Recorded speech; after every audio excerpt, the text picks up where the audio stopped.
একজন নির্বাচক বলেছিলেন মিরাজ দলে থাকলে মোসাদ্দেকের সুযোগ নেই, কিন্তু 4 বছর পর সেই মোসাদ্দেকই ফিরলেন জাতীয় দলে। আর অধিনায়ক মিরাজ নিজেই বললেন এটা দলের জন্য বড় সাহায্য হবে। 67 গড়, 133 স্ট্রাইক রেট, ঘরোয়া ক্রিকেটে আগুন ঝরিয়ে ফিরলেন তিনি। কিন্তু অস্ট্রেলিয়ার বিপক্ষে একাদশে জায়গা পাবেন তো? চলুন জেনে নেই বিস্তারিত।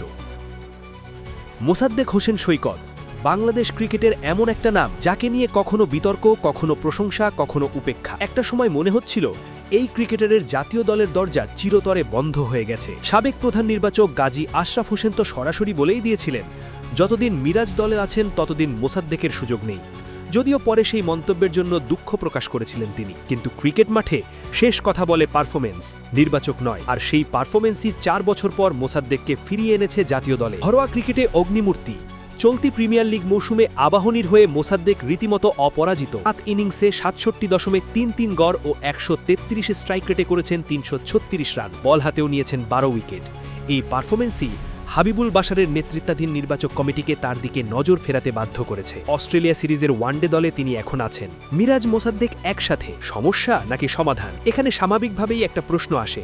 দুজনই ডানহাতি ব্যাটসম্যান, দুজনই অফ স্পিনার, দুজনেই লোয়ার মিডল অর্ডারে ব্যাট করেন। তাহলে একাদশে কি দুজন একসাথে থাকবেন?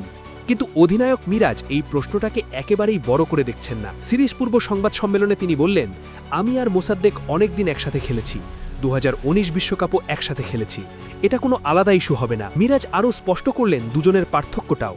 তার ভাষায়, মোসাদ্দেক হলো ব্যাটিং অলরাউন্ডার, আমি বোলিং অলরাউন্ডার, দুজনের ভূমিকা আলাদা। ও যদি পারফর্ম করতে পারে এটা আমার জন্য এবং দলের জন্য বড় সাহায্য হবে। পরিসংখ্যান কি বলছে? মোসাদ্দেক এখন পর্যন্ত 43টি ওয়ানডে খেলেছেন, মিরাজ 120টি। 2016 সালে ওয়ানডে অভিষেক মোসাদ্দেকের, মিরাজের 1 বছর পরে। এর আগে দুজন একসাথে মাঠে নেমেছেন 27টি ওয়ানডেতে। অর্থাৎ এই জুটি নতুন নয়, বরং পরীক্ষিত। কাল থেকে মিরপুরে শুরু হচ্ছে বাংলাদেশ অস্ট্রেলিয়া 3 ম্যাচের ওয়ানডে সিরিজ। 4 বছরের অপেক্ষার পর মোসাদ্দেককে এবার একাদশে দেখা যাবে কিনা, সেটাই এখন সবচেয়ে বড় প্রশ্ন।